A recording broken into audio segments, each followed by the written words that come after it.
terputusnya Pulau Jawa itu sebabnya Gunung Slamet meletus. Gunung Slamet itu menghubungkan antara Laut Utara dan Selatan. Nanti tugelnya itu kayak apa kita juga nggak ngerti. Kalau dalam pandangan saya itu ada semacam selat nanti. Assalamualaikum warahmatullahi wabarakatuh. Kembali lagi di channel kami, Satu Sisi Dua Dimensi. Seperti hari-hari sebelumnya, konten-konten sebelumnya, saya itu atau kami sering punya teman ya, ibaratnya ada anak saya di samping. Sekarang dia lagi kuliah jadi sibuk nggak bisa bantu saya. Jadi malam ini sebenarnya nggak niat bikin konten, cuman kita membaca alam, membaca fenomena yang urgensinya itu yang harus kita sampaikan sebenarnya malam ini.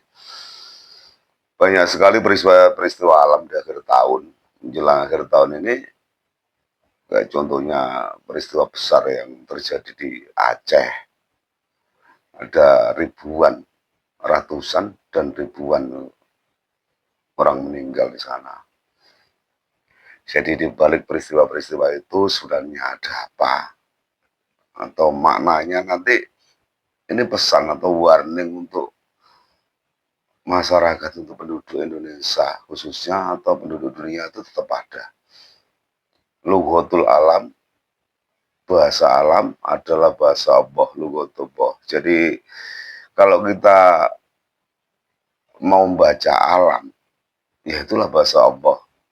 Ibaratnya wong dikai dijak omong-omongan pangeran, cuman lewat bahasa tamsilnya, dengan banjir, dengan tanah longsor, apa maknanya? Kenapa Allah memberikan seperti itu? Kenapa Allah memberikan warning? Apa ini akan terus-menerus atau berhenti di sini saja? Nanti kita bahas untuk segmen malam ini. Jadi malam ini kan tanggal 16 Desember tahun 15 Desember tahun 2025 yang insya Allah lek Gusti Allah ngersakno 2 minggu lagi kita akan meninggalkan tahun 2025. Ada apa dengan tahun ini? 2025. Kalau saya mau ngomong nanti dianggap tukang ramal atau tukang terawang kan keliru. Jadi lewat bahasa-bahasa tamsil yang Allah berikan, coba kita ungkap satu persatu. Misalnya, ya contohlah, dalam suatu ayat Allah pernah pernah bersabda, cuman ayatnya saya lupa, kerusakan alam disebabkan oleh manusia dan penghuninya. Contoh yang ada di Aceh, itu ya ulah-ulah manusia sih. Hutan dibabat gundul, akhirnya ditanami sawit. Dan sawit itu sendiri nggak bisa meresap air atau menyerap air. Jadi dan menahan tanah, mau nggak mau bencana semacam itu sudah memang harus konsekuensinya dari keserakahan atau kebiadaban dari orang-orang. Makanya kadang kalau orang Aceh, masyarakat saudara-saudara kita di Aceh, kok kadang mereka berpikir untuk merdeka, ya jangan salahkan mereka. Bukan saya mendukung separatis, enggak. Kita sadar diri bahwa yang ada di pejabat-pejabat yang khususnya berpusat di Jawa, ya janganlah terlalu serakah. Mereka tuh nggak minta, ibaratnya nggak minta uang atau apa, enggak lah, tolong perhatikan alam. Kita wujud kemarahan dari orang Aceh itu sebenarnya wujud kemarahan dari leluhur-leluhur, kemarahan dari orang-orang terdahulu yang ya menyatu dengan orang yang ada sekarang. Jadi mereka marah bikin gini-gini seolah-olah ikut Indonesia ini nggak adil kita loh. Nanti takutnya di situ. Ini pesan buat pejabat-pejabat nanti umpama Kalimantan atau Sulawesi atau Papua sampai eksploitasi nggak karuan. Ya kita berpikirlah, wong-wong itu pangane biro toh, mangan umurnya juga nggak panjang, paling lama 60, 70 tahun, 80 nggak bisa menikmati apa-apa. Jadi ketika kita mengeksploitasi alam yang katanya untuk anak cucu kita, itu nggak ada istilah anak cucu. Sebenarnya mereka-mereka itu serakah. Saat ini keserakahan pejabat, keserakahan dari tokoh-tokoh agama, kita nggak bahas tokoh agama manapun tetap berdampak. Apalagi pejabat tuh punya backing, biasanya belakangnya itu ada militer, ada tokoh agama yang mereka ketika membuat keputusan dan tokoh-tokoh agama tertentu dikasih makan, ya udah diem. Ya itulah rusaknya orang akhir zaman sekarang gitu loh. Jadi malam ini ya kita nggak mengadili atau menghukumi seseorang, memang itu fakta yang kita harus hati-hati. Tapi kenapa apa membuat semacam itu, memang biar rusak. Ini ada perjalanan terakhir dari keriadatan orang-orang tertentu yang mereka juga berkeyakinan. Mereka tuh banyak melihat orang-orang sekarang itu kayak apa, itu tingkahnya sudah muak mereka itu. Cuman dia diam-diam aja, dia diamin. Ya dua mereka gini, ya wis lah benda di Gusti Allah dewe, diingatkan juga nggak bisa.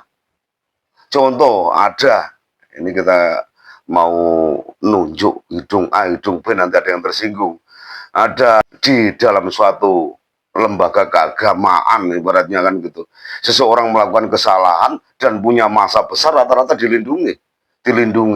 Ada sampai yang bikin ratusan korban, tetap dilindungi itu. Atau puluhan korban.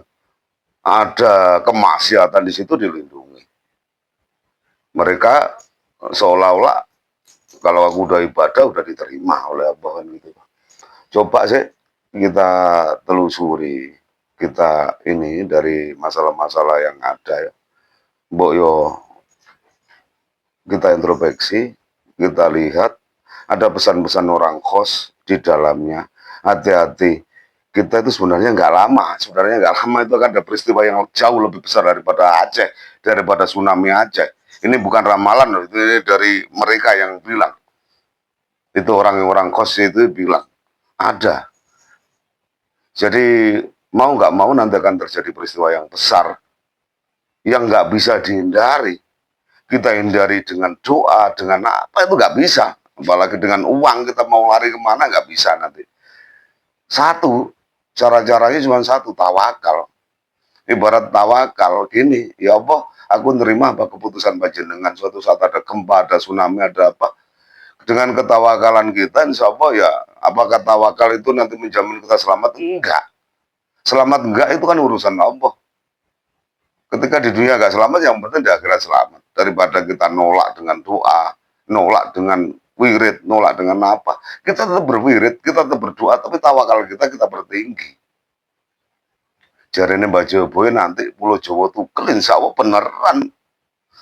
Kemarin sempat kita lihat di berita TV ada penambangan liar, ada penambangan entah itu liar itu atau resmi, tapi bupati dari Banyumas tuh ngelak, katanya nggak ada apa-apa. Itu pas di tengah Pulau Jawa di atas Gunung Slamet tuh ada penambangan yang wong sempat pernah diramalkan ya boleh, diwejangkan ya boleh. Suatu saat Pulau Jawa itu tugel itu sebabnya itu kok, atau putusnya Pulau Jawa itu sebabnya Gunung Slamet meletus. Gunung Slamet itu menghubungkan antara Laut Utara dan Selatan. Nanti tugelnya itu kayak apa kita juga nggak ngerti. Kalau dalam pandangan saya itu ada semacam selat nanti. Jadi kita kalau dari Jawa Timur mau ke Jawa Barat nanti keputus ada selat semacam itu. Kalau dalam pandangan saya sih semacam itu. Itu menandakan zaman akhir. Ya nggak tahu letusannya, efeknya, dahsyatnya kayak apa. Kata orang-orang Jawa itu namanya Gunung Slamet itu kunci dari segala gunung yang ada di Pulau Jawa. Kalau Gunung Slamet aja sudah nggak selamat, terus nggak selamat, terus meledos. Ya wis kaya apa? Ya Semeru akan lebih besar lagi, Merapi lebih besar lagi, Krakatau lebih besar lagi. Tetap gunung satu pulau itu, bahkan satu dunia itu satu ikatan. Jadi akarnya itu menyatu. Ini mungkin ya ilmuwan juga pernah meneliti semacam itu, tapi pusatnya orang-orang terdahulu sudah mengatakan pusatnya atau punggernya, pengendalinya ada di Gunung Slamet itu. Ketika Gunung Slamet terus meledos, ya wis mau apa, lainnya pasti ikut meletus. Dan insya Allah Pulau Jawa tugel cari ngono. Lah, kapan terjadinya ya itu yang kita nggak tahu. Wal asri hanya Allah yang tahu, masa itu punya Allah. Jadi kalau kita lihat sih kerusakan akhlak manusia saat ini kalau nggak segera dibenahi, nggak lama kok. Apalagi akhlak-akhlak pemuka agama, akhlak-akhlak pemimpin, ulama sudah mulai rusak. Hati-hati, hati-hati. Kalau mereka bilang itu benar silakan. Kalau orang-orang sufi, orang-orang khos itu bilangnya muak dengan perbuatan orang-orang itu, muak dengan pemuka-pemuka agama itu yang rebutan jabatan, rebutan tunyo. Ada pesan mendalam kemarin waktu saya ngaji. Mereka udah marah, pelaku-pelakunya itu udah marah benar, sudah marah. Kesabarannya sudah habis. Sebentar lagi mau diledakkan tuh Gunung Selamat itu. Kemarahan mereka itu sebenarnya kemarahan Allah. Jadi kita lihat aja nanti kita buktikan. Suatu saat benar apa enggak akan terjadi bencana yang jauh lebih besar daripada Aceh. Jawa, jangan anggap Jawa itu aman. Meskipun saya orang Jawa, jangan anggap Jawa itu aman. Masing-masing itu berharap muka-muka nggak di sini, muka-muka dekat sini. Nanti saya siasati, saya kasih ini, kasih ini. Nggak bisa. Kalau memang sudah terjadi, ya terjadi. Kekuatan apa yang membendung kuasa Allah itu nggak ada.